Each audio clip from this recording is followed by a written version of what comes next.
Hey, what is up, everyone, and welcome into Investing on the Go. I'm Brent, and if you're serious about making smarter, more profitable investment decisions, do me a quick favor and hit that subscribe button below. My goal is to give you practical tools to build real wealth, and you won't want to miss what's coming next.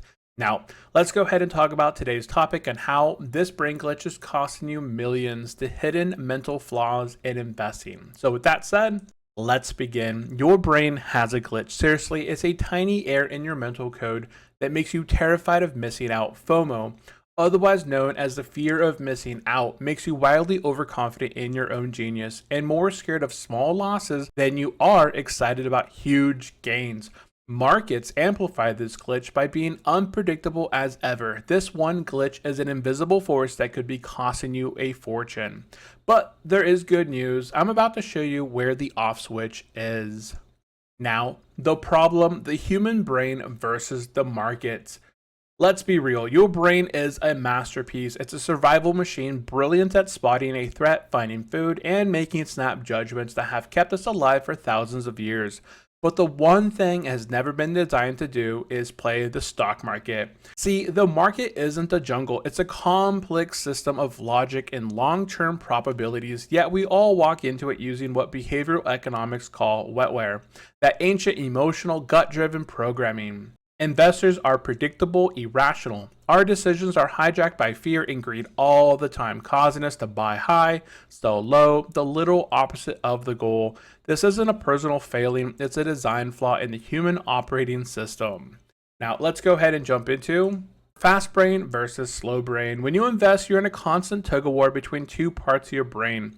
You have the fast brain, it's an impulsive, emotional, intuitive gut feeler. Then you have the slow brain. It's your deliberate, analytical thinker. So in investing, your fast brain is your own worst enemy. It's running the show by default. Today, we're going to expose its costliest glitches and install a firewall to protect your wealth, right?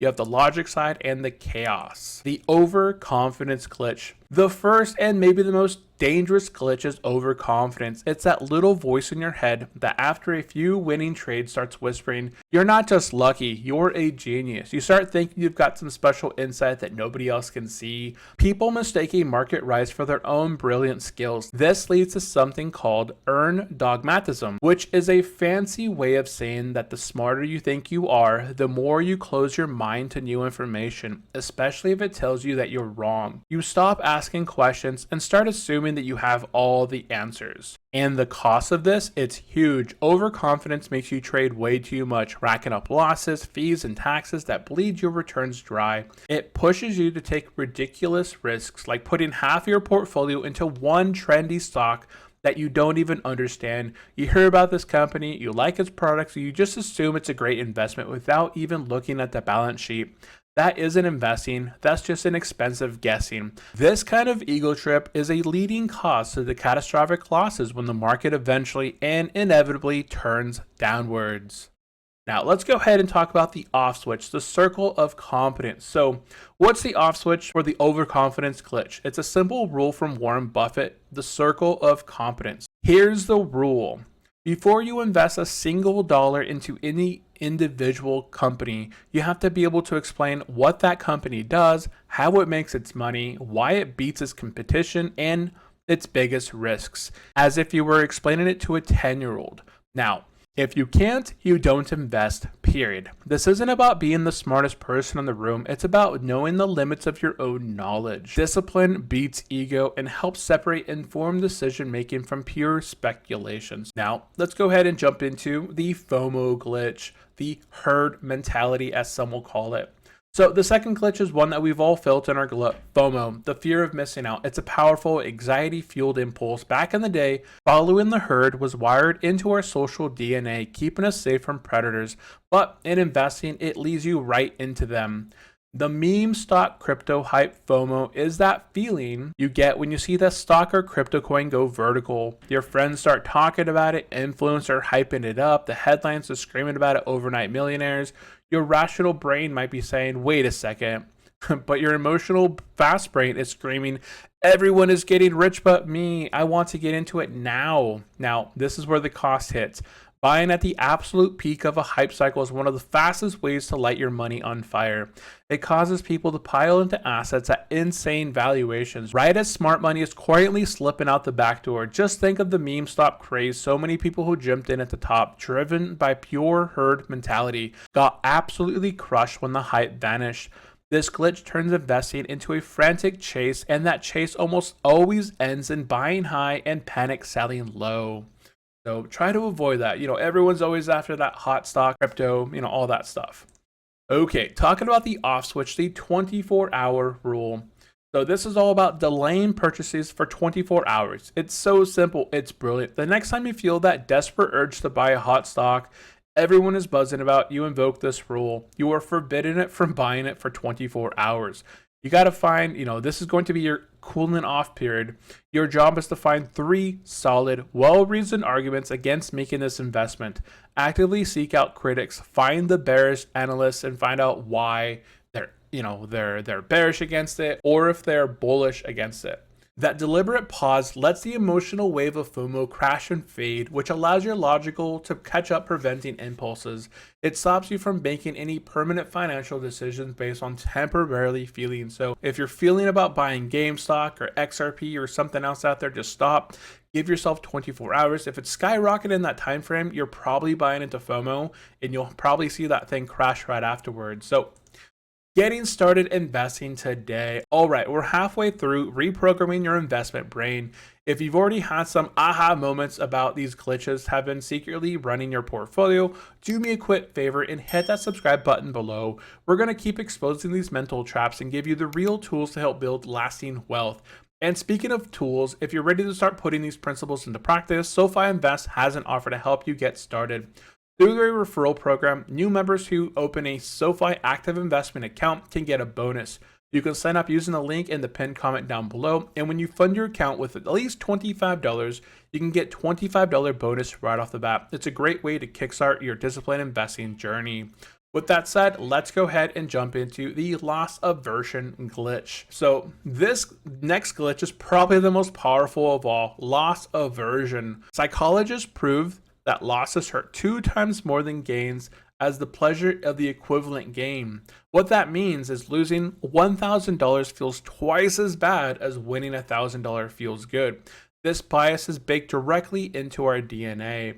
This explains so much of our dumbest market behavior. It's why we cling to holding loser stocks for way too long. Selling stock for a loss forces you to admit that you were wrong and makes that loss feel real. The pain is so intense that we'd rather just hold on and pray for breaking even if the company itself is sinking into the abyss.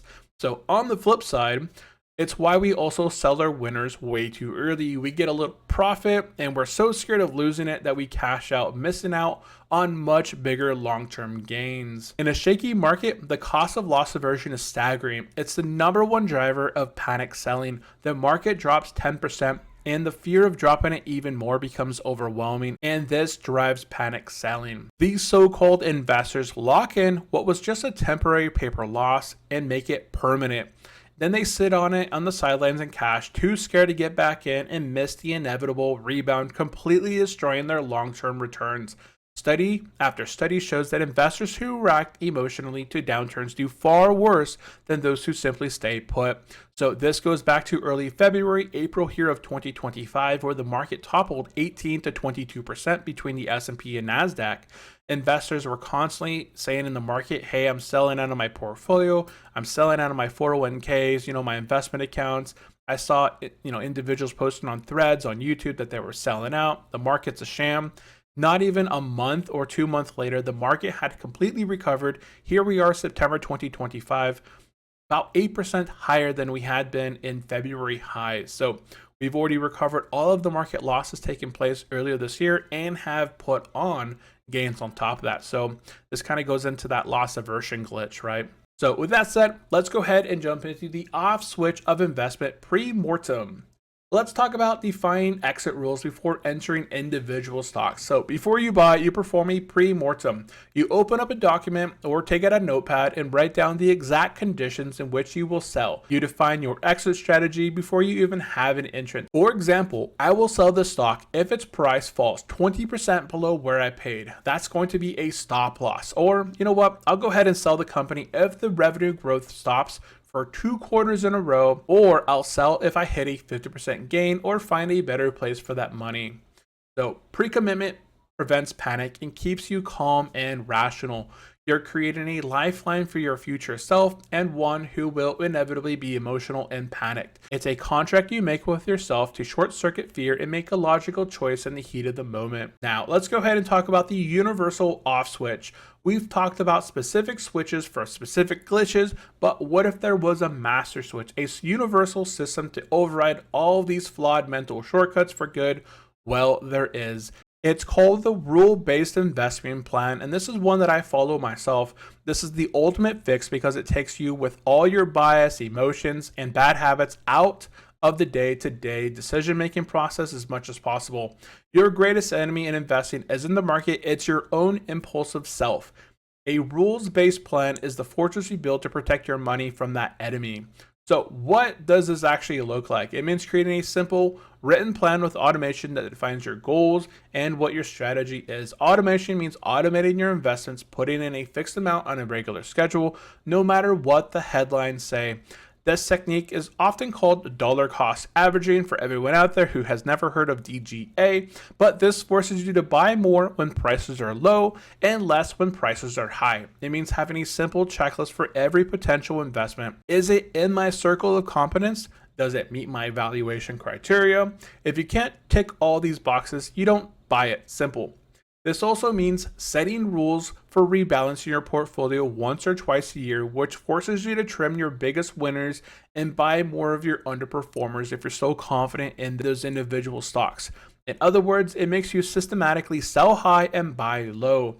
This entire approach moves you from being an emotional investor to a disciplined investor. So in conclusion, look, your brain programming isn't your fault, but your investment strategy is. The glitches of overconfidence, FOMO, the loss aversion aren't character flaws. They're just part of being human, but knowing that they exist is the first step in taking back control. You now know the most expensive mistakes your brain is wired to make, but more importantly, you have the off switches to stop them. The circle of competence, the 24-hour rule. I wrote a 4-hour rule. It's supposed to be 24-hour rule. And you have the master switch, a disciplined, rule-based plan that protects you from your own worst instincts. By putting these strategies to work, you can flip the entire script. You can go from being your own worst enemy to becoming your most disciplined and successful ally. The path to real financial success isn't about finding the next hot stock. It's about mastering the person you see in the mirror. Thank you so much for watching. If you're ready for the next step and want to know exactly where to invest those first few dollars, check out my Grow Your Wealth to $1,000 challenge. It's the perfect follow-up. If you guys are interested, I'll see you over that way. Also, go down below, give this video a big ol' subscribe, hit that thumbs up, would really appreciate it. And I'll see you guys in the next video. Bye-bye.